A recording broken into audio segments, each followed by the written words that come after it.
أنت تشاهدهما من بعيد تشعر بحفاوة الاستقبال، لكن إذا اقتربت منهما هيهات أن تجد سهولة في الصعود إلى كل منهما، فالأول مليء بالألغام والثاني تصعد إليه بأعجوبة.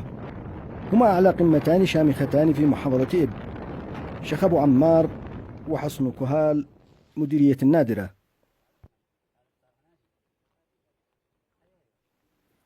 حصن كهال هو أحد المعالم الأثرية التاريخية لملوك حمير، ويقع في عزلة عمار.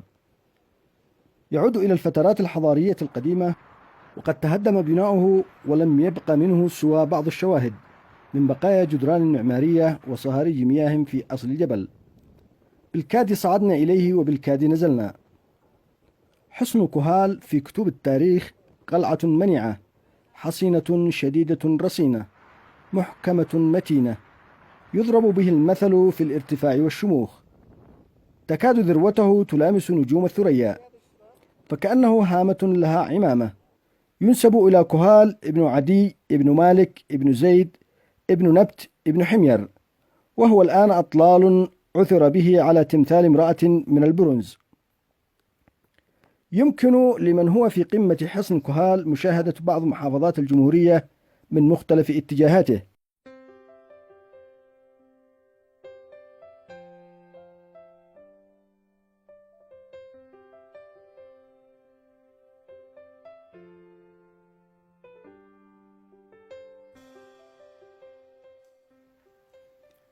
كهال قرية أثرية قديمة تقع شمال شرق مدينة النادرة، وتتميز هذه القرية أنها تقع بين أحضان جبلين شامخين في الارتفاع، تفصل بينهما مسافة تصل إلى 300 متر تقريبا. القمة الأولى تسمى حصن كهال، والتي قمنا بالصعود إليها وتصويرها، ويصل ارتفاعها إلى 2860 متر عن سطح البحر. القمة الثانية وهي القمة المقابلة، ويطلق عليها اسم شخب عمار، ويزيد ارتفاعها عن ارتفاع الحصن بحوالي 250 متر تقريبا، إذ تعتبر في المرتبة الثانية بعد قمة جبل النبي شعيب في محافظة صنعاء. وللأسف الشديد فإن الزائر للمنطقة لا يستطيع الصعود إلى قمة الشخب، لأنه مليء بالألغام منذ حروب المنطقة الوسطى في نهاية السبعينيات وبداية ثمانينيات القرن العشرين المنصرم. آثار المنطقة تؤرخ إلى ما بين القرن الأول والرابع الميلادي تقريبا. ذكر لسان حال اليمن العالم والمؤرخ أبو محمد الحسن الهمداني كهال في صفة جزيرة العرب أنها مصنعة من مصانع مخلاف ذي رعين، وأضاف: هي مصنعة ممشوقة القد، ولها طريقة هندسية رائعة الصنع، لا يصعد إليها إلا بحكمة، كما فعلنا نحن حين صعدنا. وعلى باطن كهال القديمة من الناحية الجنوبية وجدت بقايا أطلال معمارية أثرية تم الكشف عنها عشوائيا، وهي عبارة عن جدران معمارية مشيدة بحجارة مستطيلة الشكل متعددة الأنواع، أهمها البلق، مهندمة ذات الإبداع الهندسي الذي وجد في ظفار حمير.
لا تزال البوابة قائمة في مكانها، تتكون من جدار خارجي مهندم وجدار داخلي شبه مهندم، أي له بطانة وظهارة. أعتقد أن البوابة كانت تتقدمها درج من الأحجار مرصوفة، وإلا لما أصبح الدخول منها اليوم صعب جدا. فعند صعودنا مع أحد أبناء القرية وهو الأخ العزيز صلاح الكهالي يتقدمنا ويلح علينا في تحذيراته من صعوبة الطريق، ونصحنا بخلع الأحذية إن لزم الأمر. فكما تشاهدون كيف أصبح الطريق منزلق لا يمكن السير عليه ببساطة. ومن خطورة المنحدر العالي وبعد شق الأنفس وصلنا إلى القمة، والتي لها مساحة شبه بيضاوية الشكل.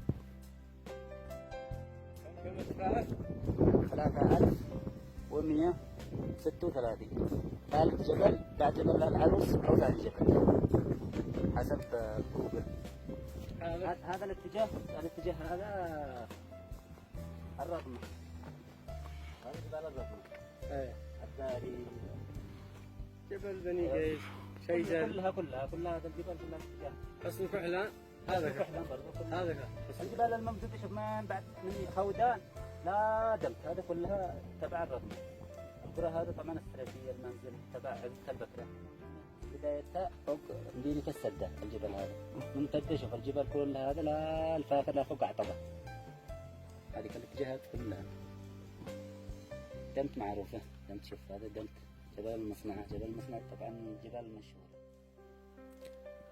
ومن الآثار التي وجدناها في أعلى قمة الحصن هي منشأة معمارية تهدم معظم جدرانها، ولم يبقى منها إلا القليل، خاصة الناحية الشمالية، وهو بناء شبه مستطيل لم يبق منه إلا الجدار الغربي بطول حوالي 7 أمتار، والجدار الشمالي في حدود 5 أمتار.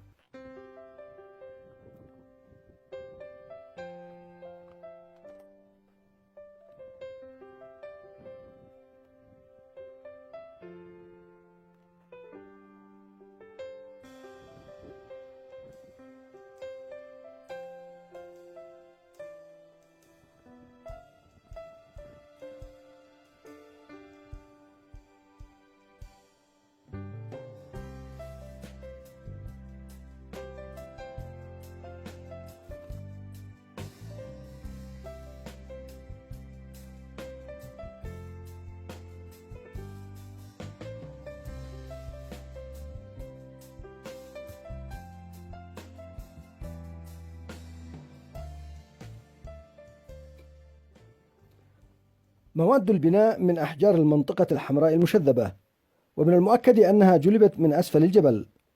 وواضح من تخطيط الحصن أنه عبارة عن حجرتين شمالية وجنوبية، يتوسطها ممر بعرض 3 أمتار وطول 5 أمتار.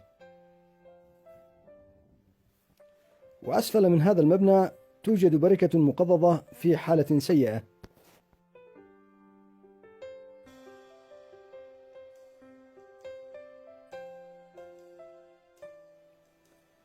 وفي طريق عودتنا من الحصن كان الأستاذ محمد العنابي قد أخافنا بتهوره في محاولة إيجاد نقش في الجدار الأسفل من البوابة، ونحن نقف على ارتفاع شاهق يثير الرعب. ويا أستاذ محمد أنا داعي وجهك.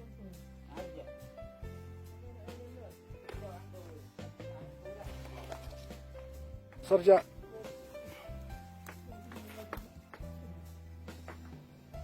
نحن على ارتفاع شاهق في حصن كهال، والأستاذ محمد العنابي يبحث عن نقش.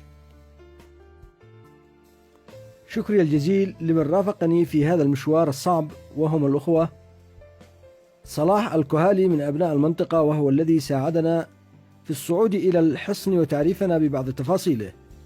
الأخ شايع بيضان أقلني بسيارته وعلى حسابه الخاص كونه من محبي الآثار. الأخ الأستاذ محمد العنابي مدير متحف ظفار وقارئ نقوش. الأخ الأستاذ عبد الكريم السعيدي وهو الآخر من محبي الآثار ومحبي التعرف على المناطق الأثرية، إلا أن صعوبة الحصن حالت دون صعوده معنا، فعاد من بداية الطريق وانتظرنا في الأسفل.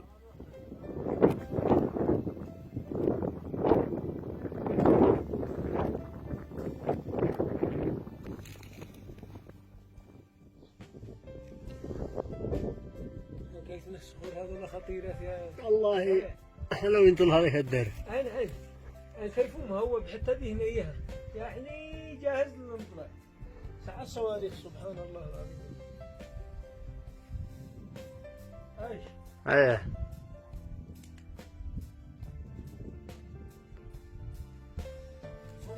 عانك الله استاذ احمد، عانك الله على هذا المجهود والله، مجهود تتقدمه والله اكثر من رائع بدون اي مقابل، لكن ان شاء الله يجي من يهتم بهذا المجهود ويقدره.